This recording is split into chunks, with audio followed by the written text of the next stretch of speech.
What a weird week this has been. I shouldn't say weird, odd or great or awesome. I went to Milan, Italy to cover Byton's premiere in Europe. As you can see, I'll show you guys some of the footage. Some of it is already on my channel. Yesterday I went for this awesome California trip with my Tesla adventure and my new buddy Eli. He was a guest on the show a few weeks ago. Bunch of really cool news happened this week, and later in the day today I'm going to pre-record my interview with Zach and Jesse. It's still going to be streaming live here on Patreon, and it will be reposted on Saturday because it looks like I might be going to Beijing on a show, but I still don't know. Anyway, all of this stuff I'll get you guys up to date, and we'll talk about the news as usual in just 1 second, and we're going to start right now.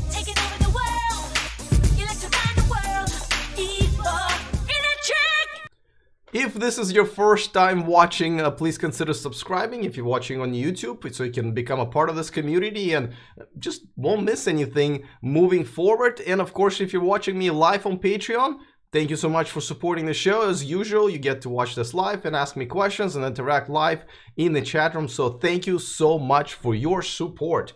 All right, let's get going with everything that happened. As you can see, this is one of many pictures and videos that I've taken in Milan, Italy. The trip was really amazing. You know, I have another video that I made yesterday while I was in Avila Beach in California, just about, you know, my thoughts about why electric cars may just do better in Europe on one hand, and for some other reasons why I think electric cars don't have as much of an appeal as they do here in the United States and maybe even China. It's very interesting. Yes, I only went to one city in one country, but I felt like from everything that I know and all of my friends that I talked to about Europe, that is actually a pretty good indication of what's happening, and so I'll have a separate video. Now, I might be going to Beijing this week, so I'm kind of prepping about 6 different videos to post automatically every day, including the interview with Zach and Jesse. I'm just about to do it in a few hours.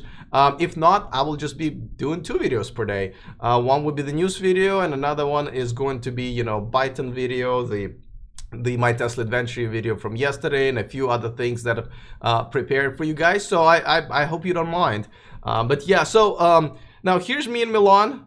Just like I said, I've just had an amazing time. I mean, I went to some of the, of course, you know, touristy places to see that everybody kind of got to see. But I mainly tried to walk around in regular neighborhoods, sit in regular coffee shops, and listen to people speak Italian, which is absolutely awesome. Everybody speaks English, though. I kind of stopped asking if, you know, do you speak English, like after 2 hours in, because everyone's like, yeah, of course we do. So that was kind of cool. I've only seen 2 electric cars there. One of them was Tesla, and only 1 charging station. And I mean, I think total hours of me walking around Milan was maybe 10 to 12. I mean, I spent a significant time just checking everything out, and, you know, just a couple of electric cars, though, you know, seeing a Tesla is pretty cool. They do have a showroom in Milan. I didn't get to it, to be honest with you. It was like on another part of town, and because it was a design week, it was just like traffic everywhere. But it was definitely a really cool experience. Now, I already have one part posted. This is me talking to their CEO,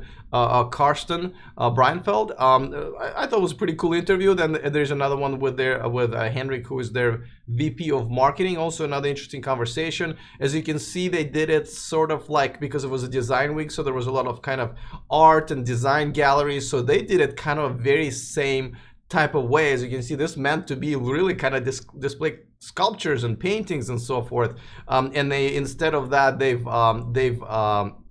put their car on the display. Now, this is my 3rd time seeing one of their prototypes. I was able to sit in it and everything. There are no actual like updates on the car itself. Let me move the camera here a little bit. There's no real updates on the car itself. Sorry, guys. I was using the same camera yesterday, so I didn't mount it all the way, probably. Well, sorry about that. Yeah, there was no actual updates on the car, and it was just more about the event and presenting it to the media, to showcase to their European audience. If I do end up in Beijing next week, they will be premiering it for their Chinese audience, and I'll be there to cover it for you guys as well. But I'm also hoping to cover some other brands. So let me know if there's something in particular you think I should take a look at Beijing's auto show. Definitely let me know. I would definitely try to do that for you. You know, the weird thing is, so the reason I don't know is that it takes a while to get a visa to China if you're a journalist. If you're traveling for business, or if you just want to, you know, visit someone as a tourist or whatever, that's really not a big deal to get a visa to China, and usually you can expedite it and so forth. But if you're a journalist, remember, it's still a communist country, so if you're a journalist, you have to go through quite a few different hoops. For example, I had to, you know, fill out a bunch of paperwork, but one of the pieces was like, I had to list every single, you know, item of my equipment, including the serial numbers. So I know they're taking this seriously. You had to have an official invitation from a Chinese-based company and all of that stuff, but I couldn't start my visa process because you have to give them the passport, but I was in Italy covering the Biden's event, so I couldn't leave my passport with them, obviously. So I went through to the San Francisco consulate here in the morning, the next day after I came back. They have my passport. It looks like it's going well, but there is a possibility that they might issue me a visa about 3 hours before my flight. And I'm just gonna take my chances, gonna check in my luggage like an hour before, no, a day before, and see if I can make it to the airport. But it's possible that my luggage can go there and I may not make it onto the plane. So, I mean, I have a TSA pre-check and a clear, one of those things which, you know, that makes you skip the line and stuff like that and not having to get searched. But I'm a little bit worried, I have to say. Now, it's okay. I might still go to CES Asia in June, so maybe that will compensate for maybe not going. But for now, I literally don't know. That's why I'm working on all these videos all day today and all day tomorrow, and including Zach and Jesse. By the way, this is I have met them in person. This was at the semi-truck, Roadster unveiling last fall, but I'm excited to have them on the show. We're going to talk about some cool stuff. I mean, we're obviously all Tesla fans, but also I think there are a few things we might disagree on and have a very cool debate. So definitely tune in. If you're watching this on Patreon, definitely tune in and you can ask them questions live as well. Now, yesterday I went to my Tesla adventure, Tesla takeover, with my buddy Eli, who is in charge of that project. As you remember, he was a guest on my show, what, about 3-4 weeks ago. So that was pretty cool. I mean, I enjoy having him. That's me interviewing him, and you will see that pretty soon. I'm trying to, you know, release all of this in the next few days. As you can see, we met at the one of the biggest superchargers in the United States, at the Kettleman City, California. If you remember, I did a report about them, a couple of days after their grand opening, and of course got my camera hijacked by my girlfriend. You probably all seen that outtake. She is featured in this video as well, so stay tuned for that. Yeah, this has been excuse me, this has been an amazing trip. So we met there, and then we went all the way to Avila Beach. And Avila Beach is one of my most favorite cities in the world. I mean, they're just absolutely amazing. Yes, it was Saturday, so it was a little busy, but we got to, you know, kind of what was that, 30 plus Teslas, Model X, Model S, and there were a few Model 3s caravan our ways through California. That was pretty cool. We got people like kind of taking pictures of us and just being kind of amused by this. We had Eli had a lot of this professional camera people flying drones and stuff like that. So I can't wait to see his footage. Definitely go to his YouTube channel. It's called My Tesla Adventure. So he'll post that obviously in the next week or so. I'm totally looking forward to that. There's really some cool stuff. But most importantly, besides hanging out at the Supercharger, besides, you know, the drive, besides the Avila Beach. By the way, I came home last night at 3 o'clock because I needed to do the show, but they're still there. They're still enjoying their time at Avila Beach. I'm totally jealous, but I knew I had to come back and do this video for you guys. And I mean, I remember the times when, you know, Tesla owners was just so few of us. You know, we used to wave with each other. It was kind of a special club, and people were still kind of looking at us weird. They weren't sure if this is cool or stupid, you know. But lately, in the last few years, I have to say, everybody got kind of jaded. You know, I know there were a few attempts to get people together. One of them was by me, and we kind of all realized that, I don't know why, but Tesla owners have just not been as bonded, I guess, and don't really want to get together as much anymore. It's kind of weird because I have a pretty big Facebook group for Tesla Model S owners, and people love posting pictures like, oh, look, me and my Tesla, everybody check it out, or I customize my Tesla and everything. I'm surprised that people don't want to do that in person, but we had people from all over the California, and one guy, I think, even came from Nevada.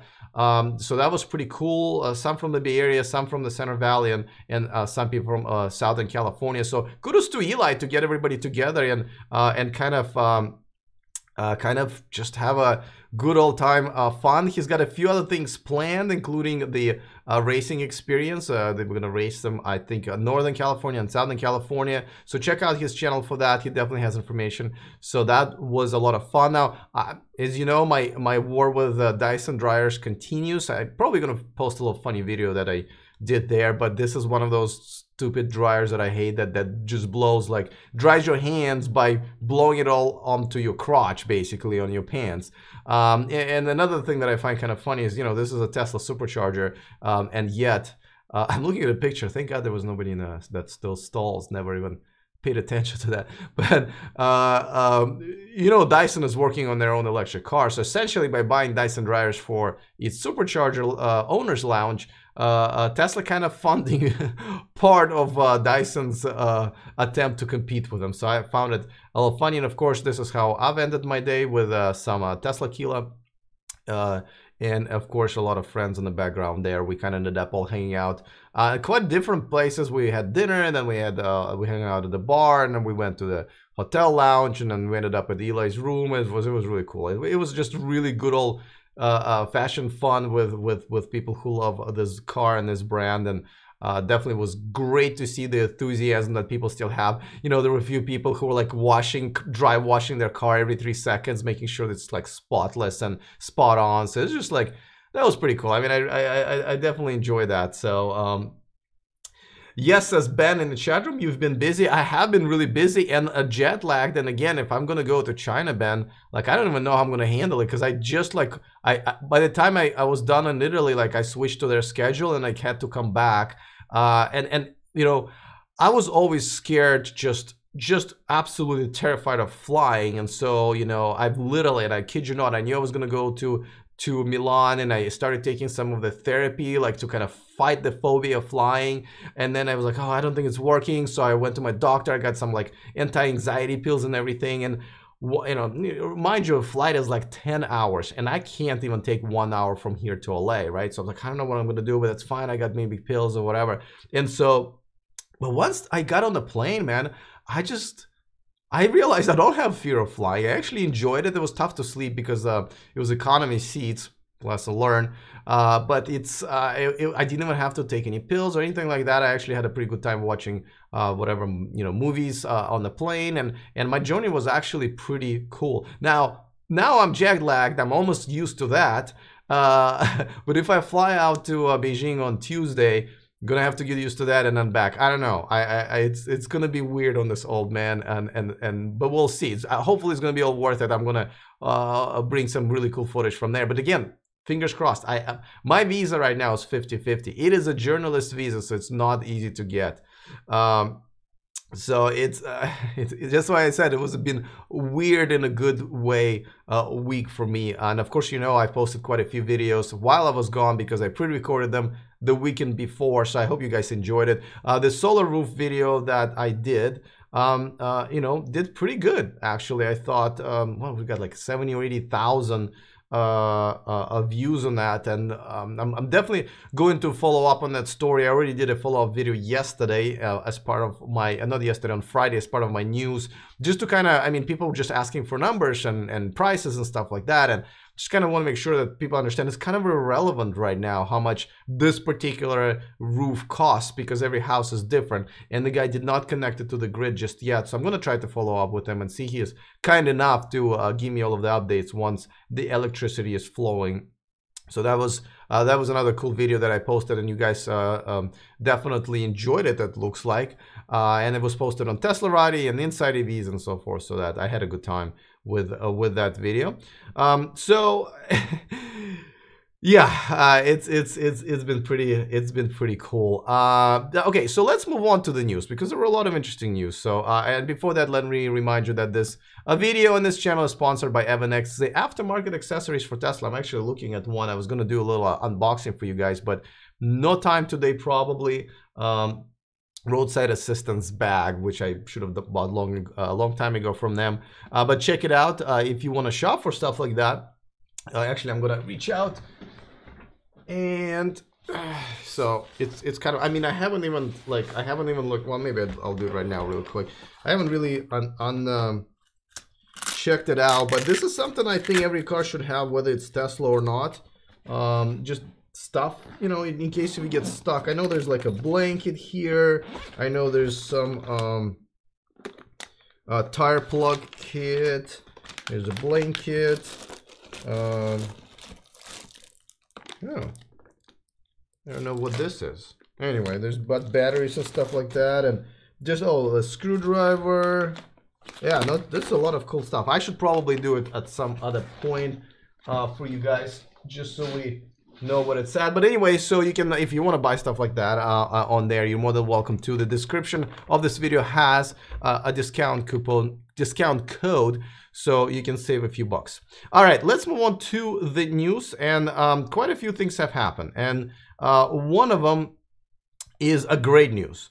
Because as you know, this is a Volkswagen CEO, like the only picture they had on their entire website, which is kind of weird. You know, they have this media site, obviously, for the reporters and journalists. And, you know, there's tons of pictures of their different cars going back all over, you know, the bug and stuff like that. But their CEO, last name is Mueller, Matthias Mueller. It was like the only picture. And he doesn't even look himself there if you've seen other pictures of him. It definitely is. It does not look like him. But anyway, so that's him. And I thought he should have resigned a long time ago. He was the one who took over Volkswagen Group after Dieselgate. But after that, the story broke about that during Dieselgate, Volkswagen was testing their stuff on monkeys. I'm not really sure why you had to do that. Well, in general, I don't really support any kind of animal abuse and cruelty. But at the same time, if you're already cheating, why test it? Since you rigged it, you know, you should rig it without having to test how well you rigged it. But nevertheless, they did it, and that was a story a while back. But so he kind of went through that, and then he made a statement at the Geneva Auto Show, which I thought he should have been fired for. I mean, obviously, I don't know if that what got him fired, because, you know, they don't just like fire their CEO, right? They're saying, well, we're gonna have a new person lead it in a new direction, and this person is gonna advise and all that stuff. So people don't go like, you're fired, get out of here. Even though that's how I think they should have handled it. But during the Geneva Auto Show, if you remember, he basically said, hey guys, you know what? I think diesel is coming back. I think once people realize that how clean it is, they'll definitely going to be back, and it's going to be great. And never mind that, you know, the reason I'm being the CEO is because diesel is so dirty that we had to rig the entire testing to be able to sell our cars in markets like California and so forth. But never mind that, you know, it's coming back. So I thought just that statement alone, and by the way, this was as they were presenting their new ID series of electric cars and electrification. And don't forget, Porsche and Audi are all just about to come up with their pretty good versions of electric cars for their brand. And he was saying this kind of crap. So he's out. I'm happy about it. Should have been out a long time ago. Should have probably never been CEO then in that case, if he's that stupid, I guess. Yeah, for the lack of a better word, really, I really don't know what else to tell you guys. So that's great, but let me move on to another story, and these are actually 3 stories in a row, because, you know, and this is one of the, we're going to talk about IONITY first, because they launched their very first location in Germany, and Volkswagen Group is one of the investors, though I just saw an article that other companies, and not just car companies, but some car companies, including even Tesla maybe, are trying to join the bunch of companies that are current investors into this fast charging network in Europe. I've been talking about it a lot because, you know, as you guys probably know, Superchargers is kind of like the best feature of Tesla, right? It's weird because it's not part of the car, but it is the fact that you can, you know, supercharge your car pretty quick. It's most of the time it's free for Model S and Model X owners, and you can, you know, not have a range anxiety. That's like the #1 feature of all Teslas. Well, other car companies are coming out with pretty good electric cars, but one thing that people are still saying, like, well, it's a great car, but how am I gonna, supercharge it, basically? And in response to that, there were quite a few, about 4 or 5 at this point, fast charging networks started to pop up. Some of them, most of them actually, got investments from car companies that are actually coming up with their own electric cars, and they want an infrastructure and so forth. Now, this one was invested by a BMW Group, Daimler, that's a parent company of Mercedes-Benz, Volkswagen Group, and Ford, out of all people. They don't have electric cars, never really have, if you think about it, and doesn't seem like they're planning on it. I know they have announced that they might have one in a few years, but so I don't know about Ford, but nevertheless, they're investors. And so this is the network they're launching. Now, I also, while at the Supercharger in Avila Beach earlier yesterday, I made a separate video that I kind of, you guys heard me admit to this, but I still think that Superchargers are taking way too long. And if on a long trip, they make it not worth the trip in an electric car. But that's a whole different conversation I'm going to have with you guys. So stay tuned for that video. But nevertheless, IONITY launched their very first location in Germany, and it's going to be free for 1 month, and then they're going to start charging. These are not like free networks. They're all going to charge people, which I think is just reasonable. Obviously not as much as gas, but I think it's pretty. As a matter of fact, Tesla just announced that they're going to once again extend the free supercharging as part of their referral program, and I think that's kind of silly. I really think that should have ended. They're committing to something that may just be a burden on them later, but what do I know? They're doing it. So, but anyway, IONITY. So the thing about IONITY is actually going to be faster than Superchargers. Tesla Superchargers, they're going to be charging you about 150 kilowatts all the way to 300 kilowatts at some point on future locations they're going to build. And they're going to but there's not that many cars right now that can take that charge. As a matter of fact, the only car that's going to be able to charge at 150 kilowatts is going to be the Audi E-TRON. We'll cover that in a second because they came up with some specs. This was one of them. So this is kind of for the future, and this is great. I definitely enjoy and support that. So it's good that they're doing it. I'm excited that there will be an alternative there in Europe to the supercharging network. So all of these amazing cars, or just good electric cars that are coming out, will have some support by the time they will ramp up production of those cars. Is it going to be enough? I don't know, because they're targeting what, 100 by the end of this year and 400 by the end of next year. 400 locations, from what I understand, not necessarily stalls. If it's just stalls, that's no bueno for sure. But 400, that's decent. That's competing with Tesla Superchargers, more or less. But don't forget, this will be open to all brands. Yes, Tesla has more cars on the road, but with all of the new ones coming out, they might need definitely way more than that. Ben in the chat room is asking, how come Superchargers don't have payment panels on their chargers? Panels on their chargers. I don't know if you misspelled it or I just don't know that word, which is possible. I don't. Okay, I'm gonna have to.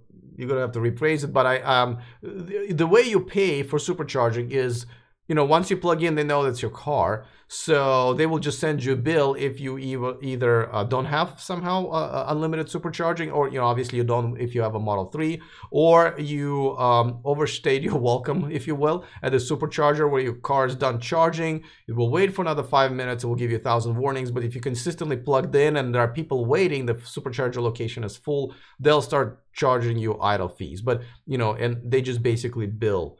So yeah, let me know, Ben, if that's what you meant, and we'll talk about it. Now, another, all of these networks that are coming out are in Europe, and here in the United States, we really don't have an alternative to Tesla until this month, because there are a couple of interesting ones coming out. One is obviously Electrify in America, and that is, this is the results of Volkswagen Dieselgate, because they got fined by like $25 billion, so forth and so forth. But part of it was, I believe, $2 billion of this would go to this project called Electrify America, and this is where they're going to be building a new fast charging network for all of us here in the United States for trying to poison us and lie about it. So that's, and they're just picked 4 different suppliers. They're gonna all make it's not a bidding war anymore. They're all going to make the charging stations for them. They all look pretty similar. Actually, this is not one of them. I should have gotten a picture of those four. But I mean, they don't look that exciting, I have to say. But and also they made a deal with Walmart to install these fast chargers at their about 100 locations. Now, at first, I wasn't really that hot about it because not really sure if all these $100,000 cars are going to even be able to fast charge. Really, and I'm not sure if Walmart customers are necessarily the target audience, but if those Walmarts where they're going to be installing them are along the freeways and commonly traveled routes, then yeah, why not? That's great because you can also shop, and I'm sure where there's a Walmart, there's like other places to eat and so forth. I think every Walmart has something inside, like McDonald's or whatever. So they may not actually be a bad idea. So I'm looking forward to that. We just need to know which locations they're going to put it in. But that's this is now exciting. This means that here in the United States we will be able to have alternative to Tesla that will also be able to travel. Now, I myself am, kind of thinking about, either Jaguar I-Pace, just to completely replace my Tesla. But if not, then as a second car, I'm thinking about, Kia Niro EV or Hyundai Kona EV. They're cheaper, so I can have it as my second car. But if, I can fast charge them, then it's completely like my decision will be much easier, and they will be pretty affordable. Both of them are expected to start under 40, maybe closer to 30 grand. Minus the incentives and the tax credits, we're talking about a pretty damn affordable car there. And so yeah, this is a big deal, guys. This is a big deal. I know maybe it's a little bit boring, the charging station stuff like that, but this is exciting. This is what makes those cars that are exciting and practical, and something and the main reason why people will start buying them. Okay, Ben said he meant panels, so I'm going to read his question with that word in there. How come Superchargers don't have payment panels?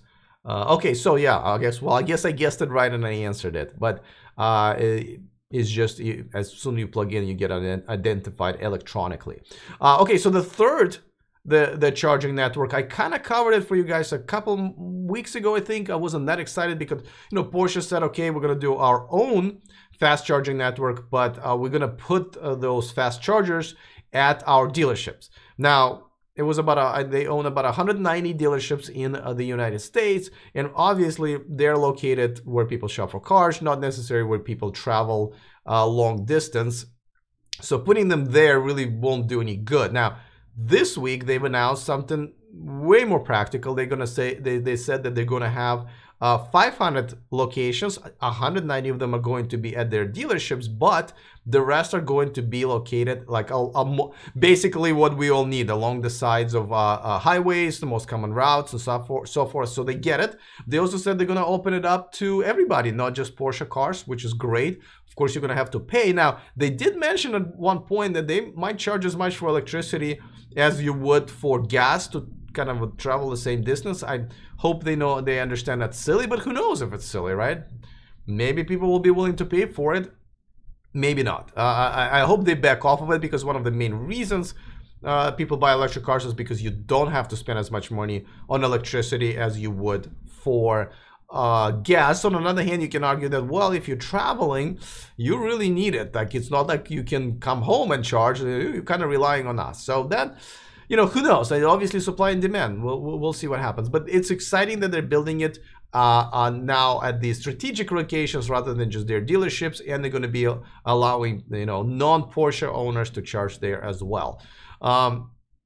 So these are pretty significant developments all in 1 week, really. So just tells me that this is really heating up. People are realizing that the infrastructure is really, really important, and I can't wait to see. I mean, I can't wait to see where we're at in about a year when I'm going to be shopping for my car. Actually, less than a year, and I would need to know what do we have got going on. So it's going to be pretty important for me.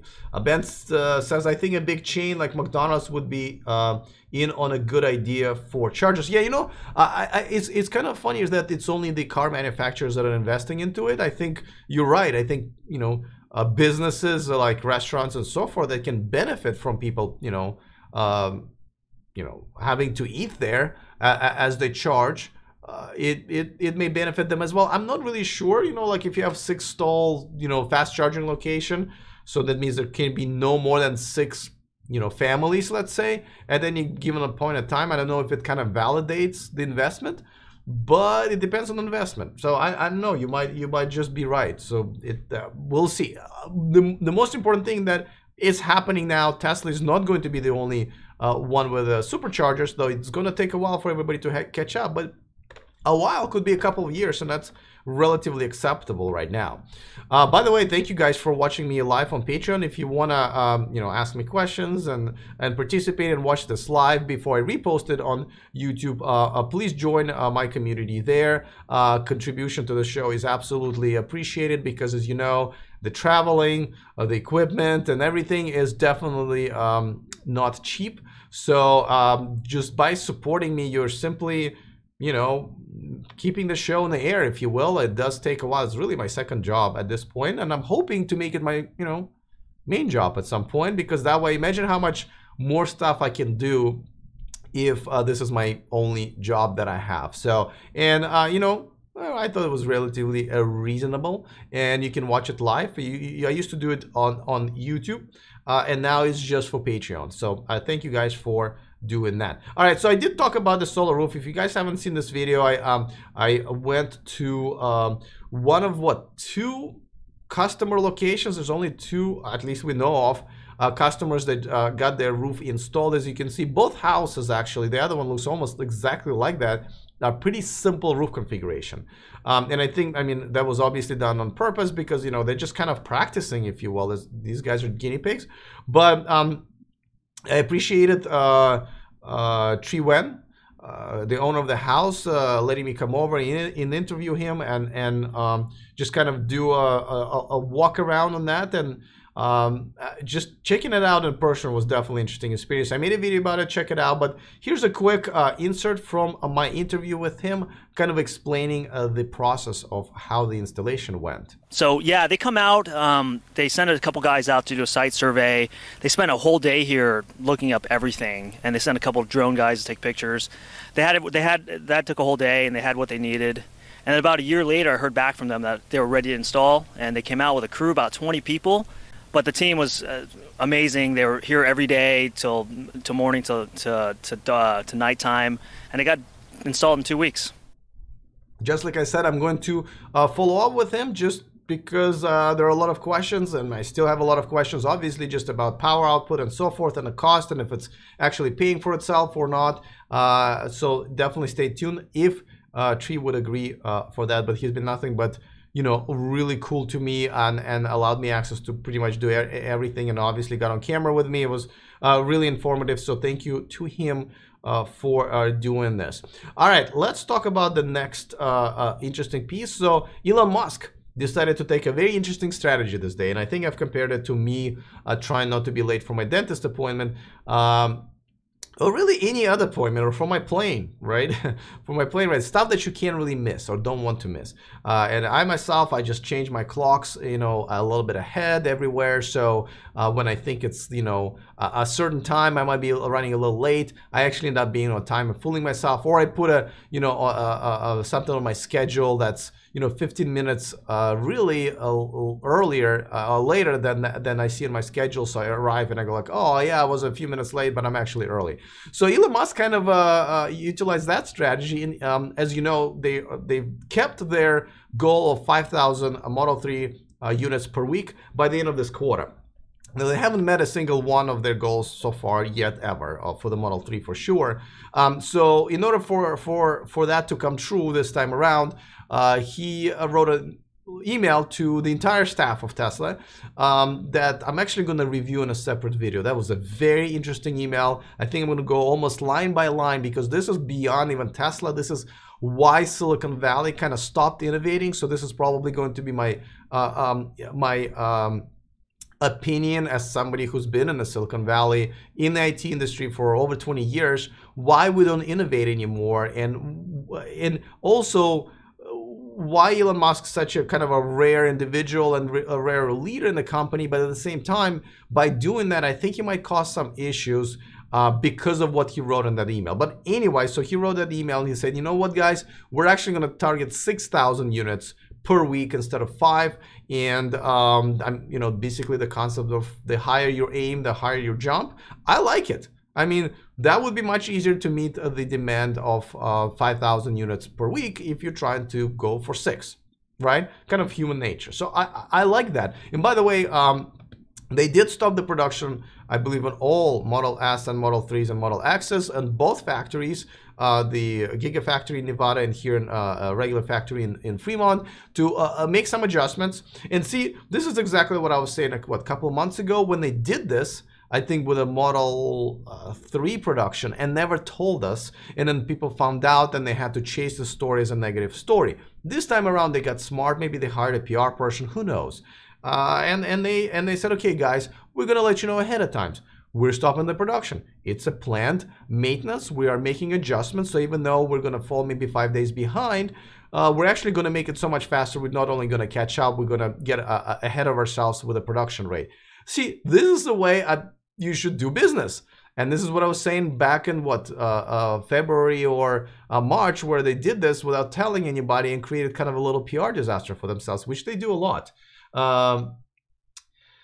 Oh, about the solar roof, Ben in the chat room was asking if he bought it, if the owner of the solar roof bought it at Home Depot. No, I watched the interview. I watched the interview, but he said he basically put his name on the reservation list and they called him up as soon as they kind of identified him as someone who would be a great, would have a great property for one of their first installations.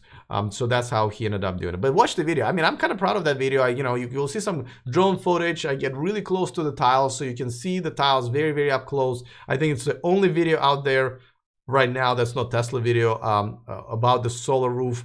So check it out. It's been pushed around on YouTube quite a lot, so it's got like 80,000 views. So obviously the audience liked it, so if you haven't seen it, definitely checked it out. Now, another thing that I already mentioned, that Tesla have extended their referral program. I've been a fan of their referral program for the first year, where it was very simple. Hey, I refer somebody, they get $1,000 off of their car, I get a $1,000 credit, we're all good, goodbye.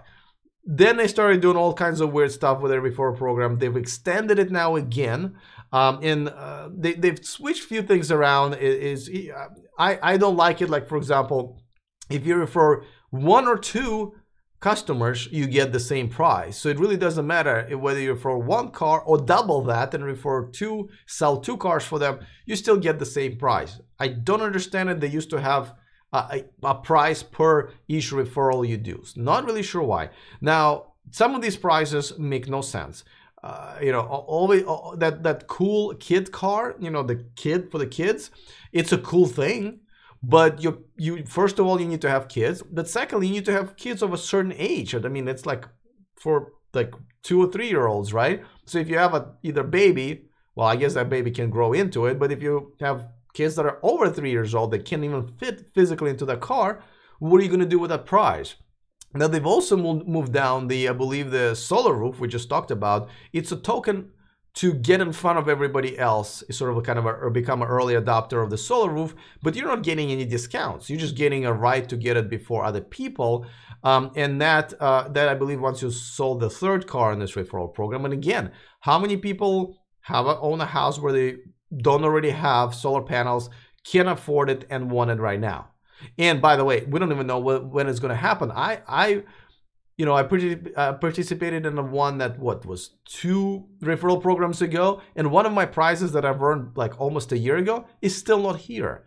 So solar roof is probably going to be one of those things where you're not even going to get it by the time the referral program ends. So it's just this is just such BS. I don't know why some people like it. I'm completely against it. It makes no sense. It's complicated. They now took away the $500 credit for the first referral for some reason, but they also kept the free supercharging. Now, which is good for all of us, right? Which is good for people who are buying the new ones. Now, they're no longer lifetime of the car like mine and other people's, but it's recently been the lifetime of your ownership of the car. So when you sell your car to the second owner, that one is over. I'm not really sure why they keep investing in this free supercharging thing. Again, I think it's more a bigger burden on the company. But hey, if they really think that this is working for them, that's great. And again, this is great for customers. So let me know if you guys like the referral program, and let me know what is it particularly you like about it, and how do you justify this weird, you know, prizes that not everybody needs, and this weird tiers that they've created. All right, by the way, if you're watching this in replay on YouTube, please give this video a thumbs up, always helps. Now we're gonna talk about Buick. Yeah, I know. We are talking about Buick because they actually came out with a pretty cool concept car called Inspire. Looks pretty cool. Check this out. Right? Compact SUV, looks good inside. I mean, everything looks good on this car, of course, except for the logo. I believe they should rebrand the brand. I think they should call it something different and make a different logo, or at least make a different logo. Because people like me, and I think I know quite a few, we just wouldn't buy this car because it says Buick on it. I mean, sorry to be that shallow, but I don't want to drive a Buick. I'm not, you know, I'm not 80 yet. But good for them. I'm hoping it works. I mean, they're announcing some crazy range, I think, of 370 miles or something, whatever. These announcements don't really make it, you know, don't mean that much, because once the reality hits, once they actually have to make it, the range suddenly goes down real quick. But hey, once again, the theme, I guess, is the higher you aim, the higher you jump. So good for them. We're gonna have an electric Buick, and you know, when Buick is starting to make electric cars, you know that means the electric cars are here to stay. Let's move on to Nissan Leaf. They have sold their 100,000th Nissan Leaf in just Japan. You know, Japan's been a pretty big market for them. And they've announced that 3 more coming. 3 more electric cars are coming, but 2 of them are going to be made out of this one, which I love. I took this picture myself at the CES in January. And it's pretty, I mean, I love the way it looks. Obviously, they're probably not going to release it as this. It's definitely, at that time, was literally non-production, just a concept, and they weren't going to go forward with that. Then they said, you know what, I think people like it enough, we're going to move forward with that. And now they're saying that we are going to move forward with that. Now, I want to see some unveilings, Nissan. They obviously have the technology. Next year, they're coming up with the next generation of Nissan Leaf with the LG Chem battery, with active cooling system, and a longer range and stuff like that. So just put a different damn shell on it and start selling them. There's no need to announce the announcement, so maybe you'll make it in the future. Now, one thing that is bothering me about the Nissan here is that they are saying that they're still going to make about 5, come up with the 5 new models that are going to be completely hybrid, not plug-in hybrid. I'm talking about hybrid. So basically gas-powered cars. So and that's disappointing. I'm a little bit disappointed because I think like they're moving in a little bit of a wrong direction here, if you will. You know, they also this week announced that they're going to have this van, ENV 200, that they've been selling already, but they upped the range all the way to 174 miles, which is significant for a van. So I mean, obviously they have a technology, obviously they're making it in a different sizes. You know, why not put a SUV shell on this little sucker and, you know, extend the range just a little more, which I know they can, and get going with that? Why go back to hybrid gas-powered cars? I don't know. Now, Ben in the chat room says about the solar roof, they should give special access to, about the referral program, sorry. They should give, I should probably just bring it up on the screen and just have it hang out there. Let me see if that works. I rarely, obviously the chat is a little bit slower when it comes to just being on Patreon, but let's see. I haven't done this before, so I should probably see if it works before I actually do it. Just give me some time here. This one is not it. This one is not it. Okay. Yeah. Obviously, the more people participate in the chat room for the on a Patreon, the more likely I'm gonna put it up on the screen. But I don't know why it's just not working. I'm gonna give it one more shot, Ben, and then I'm just gonna continue reading it off. I thought it was working in the beginning, but I guess it may not be.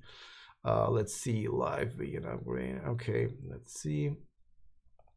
It was much easier, I have to say, on when we did it on YouTube. But as you know, and I don't know, I don't want to tell the same story again, but it has definitely been a bit more difficult to do it right here on Patreon. They're using the software that's a little bit, not a little bit, much more. Yeah, it's not going to work. Sorry, guys. I will figure it out some other time. But Ben is asking, they should give special access to Tesla events for referrals. I hope they add thermal management system on the new Leafs. Yes, they are adding the new thermal management system on the Leaf. As far as the events, so even that one, I'm not really a big fan of. And I mean, I'll tell you why. The reason I'm not a fan of, inviting people to the events is because not everybody, you have to pay your own way. So if you live outside of the US, or even in the US, it's going to cost you about $1,000. When you bring your family member or friend or whatever, it's going to cost you at least $1,000 to fly to wherever they're having a premiere, stay, your meals, and so forth. And I'm not really sure if and you have to take PTO, you have to make vacation out of it, 2-3 days maybe. I'm not really sure if people want to do it for an unveiling event. Like, I'd go because I have a YouTube channel and I want to share it with you guys. But even I don't want to do the whole referral program so I can show up and do it. Like, as a matter of fact, I'm not doing it anymore. If they are not going to give me media passes, I'm just not going to show up and do it. There will be plenty of footage and plenty for me to cover. But Tesla has been nothing but really jerks almost to me and a lot of other people as far as giving us media access. It's been very Trumpish, I would have to say, as far as access is the way they're letting us cover them. So I am doing it. As you know, I stopped kind of promoting the program, the referral code. I still have it in the description of each video, just in case if people want to get free supercharging when they buy a Tesla. But it's really not in any way for me. I'm kind of washing my hands off of it, and I'm just not into it anymore. I think they should give media passes to media, and I think they should at least give you an alternative in case if you don't want to spend your vacation hours and your vacation time on their event, because it's their event. So unless they're paying for it, I just don't see this as a viable price that a lot of people would be attracted to. But Ben, obviously, oh, you're saying you don't think people know other than I'm back live? I mention every time then I am back live, and I post on Patreon all the time. I know it will take a while. I know I just had to take an unfortunate break from live feeds, but that's perfectly fine. We'll get there. By the way, talking about the range that came down from the original announcement to when the reality hits, Audi E-TRON.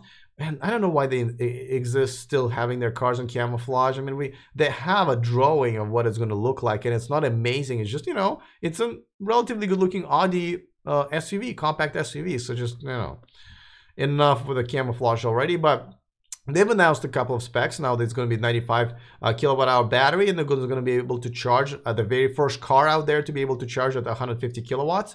And it's going to have 248 to 149 mile range. To remind you guys, originally they said it's going to be 310. So as you can see, when they announced it, first and to when they actually going to make it, it's a little different. Now, it's still very good range. Anything over 200 miles is very acceptable. Both of my cars have a realistic range of under 200 miles. So I'm perfectly fine. I drive a lot, and I never had any type of a range anxiety. Obviously, I have supercharging network to help me.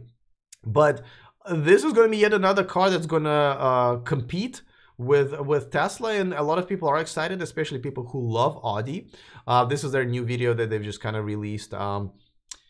The car being hit by lightning, and I mean, it looks cool, but I'd rather have them, show us what it's going to look like in different colors and different light and all that stuff. How the lights when they're on, how they're going to look on different colors in the evening time. But nevertheless, this is something that they're moving forward to, just like Maniac. So I can't wait. There's like another half a year, maybe 8 months until all these cars are out, and I'm really interested to see how they're going to do with with all of these cars. Another one that's just about to be unveiled at the Beijing Auto Show, to which I'm still trying to get to, is BMW iX3. As you know, this is they're going to give up on the i3 and i8 as far as a electrified fleet. But what they are going to do is create their new generation of electric cars. And this is going to be one of them. They're going to unveil it. It's going to be a compact SUV. I think it's going to look very similar, but this is all they gave us in a teaser, a grille. I don't know if it's of the new car or 1992 version of 3 Series. Just looks like a regular BMW grille. But nevertheless, they're going to unveil it in the next few days. And 200-mile range, Ben is correct. Oh, he says 200-mile range is a problem for people in colder climates, more range anxiety for us. Well, I said it's an acceptable range, right? So even in the colder climate, realistic range could be 100, 120. That's still pretty acceptable. Not what we would probably want, and that will, you know, move forward as these cars are getting better and better at their range. Obviously, with a new generation of lithium-ion batteries and maybe even solid-state batteries, is going to get better. But you know, it's no longer 100-mile range, which turns into 50-mile range in the cold weather, which is not acceptable. Nevertheless, I think it's going to look very similar to any other BMW car, which is a good thing. I've been saying that they don't need to be futuristic. They just need to look exactly like their current cars. Yes, they need to do a better job on designing them as far as the wind resistance and drag efficiency, but it's good that they're now saying, hey, this is also a car. It's just electric. Buy it, please. We'll see what the price is going to be. We'll see what other specs are going to be. Obviously, this is not, you know, mind-blowing 200-mile range, but it is better than what they have right now, obviously. But yeah, Ben, your point well taken. By the way, still a really excited. Why wouldn't I be? Have amazing guests coming up. So Karsten Breitfeld, I just did an interview with him last week while I was in Milan. Also Henrik, the VP of Marketing. So it's kind of, you guys get 2 for the price of 1. Wasn't live, obviously. I recorded it and just put it up yesterday. So that's on my channel. For the Byton unveiling, I'm going to have another a video about Byton's unveiling in Milan for you to check out in the next week. I'm going to have another video about the Tesla adventure that we just did. And Ben says that Audi is owned by Volkswagen and a lot of people are boycotting it. Well, we'll see how they're going to do with the new CEO. Now, with the new CEO, let's see what he does. We can't boycott him forever, right? But I'm hearing you. They need to do a much better job in reversing what they've done and putting a better. Oh, my shirt is. Oh. All right, a better job kind of realizing that they need to appeal to the electric car community in an all new different way. Anyway, so Zach and Jesse, next Saturday, that's where I'm going to repost. But I'm actually going to tape that today at 4 p.m. Pacific. I'm going to stream once again live here on Patreon. So you want to join, please go ahead and ask them questions. I think it's going to be a great conversation. The reason I have to pre-tape it because I don't know if I'm going to Beijing, and if I am going to Beijing, that's where I'm going to be. And I still wanted to have them on the show. They were kind enough to change the times twice. Unfortunately, I had to do that. One is so I can do the Tesla adventure, a road trip, which I did yesterday. And now we change it again because I'm hoping to be in Beijing. So thank you to them for being very flexible. I'm looking forward to it. 4 p.m. Pacific time here on Patreon, and I will repost it on YouTube next Saturday in a week.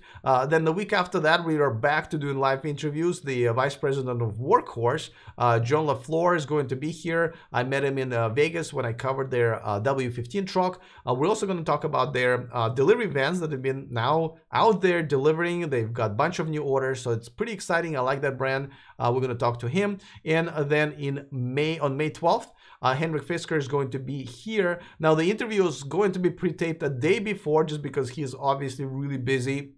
Just getting him on a show was a big deal. So we're going to do it live a day before here on Patreon, and then I'm posted on Saturday.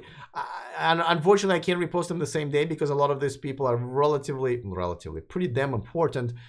So the fact that they're coming on the show is greatly appreciated, and I need to be on their schedule rather than the other way around. And so, but those who contribute to Patreon, thank you so much for doing that, because that helps me to have all of these experiences, and you guys get to watch it live, which I hope you enjoy, because no one else really gets to watch this live. They have to watch it in replay, which is still fine. Even when I went live on YouTube every day, people people watched it in replay, because not everybody can watch it live. But live every day, 11 a.m. unless I'm out of the country.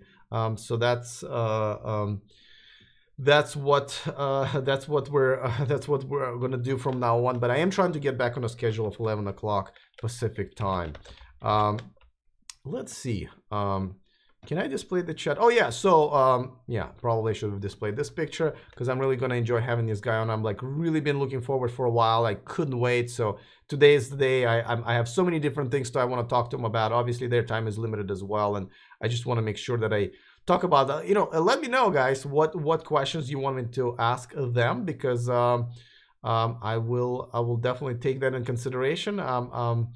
I would like to talk about some topics that we don't necessarily agree on, simply because, well, you know, oh, here you go. I got the chat going on. Simply because, you know, I don't know if you guys want to watch 45 minutes of whatever, how long we're going to go of us agreeing on everything, right? There are a few things that I disagree with them, and you know, and I think, first I acknowledge we're in the same boat, so we're part of the same movement. But and some of the things maybe they can educate me on and explain. Like, for example, I don't understand why people buy autopilot, why they actually pay for the autopilot. I don't even understand it as a feature anymore. So maybe they will explain that to me. We also may disagree on sort of where the company is going and how Elon Musk is presenting and kind of pushing back on the naysayers and so forth. I'm not really sure if I'm that excited about how he's handling it, but they seem to like it. So I just wanted to see what maybe they're going to give me a different perspective. Ron says, big fan of those guys. And Alex, thank you, appreciate it. Should be a good discussion. Yeah, absolutely. Don't forget to join me here. And you know, if we can get this chat going, you know, obviously I can now display it like this. So that should be fun. You know, this week has actually had not as many news, but really good news. Like, this is the news that matter that we had this week. So I'm really, I really appreciate that. Let's see, we're almost at an hour. So unless there's anything else, which I don't really think, guys, I'm just gonna go ahead and sign off. Definitely, please be back here at 4 p.m. If not, then obviously I'm going to repost it on Saturday. And a bunch of really interesting videos coming up this week, including the one from Avila Beach and Milan, Italy. All right, guys, gotta go. See you tomorrow. Well, 4 p.m. today on Patreon, or tomorrow on YouTube. Remember to stay charged.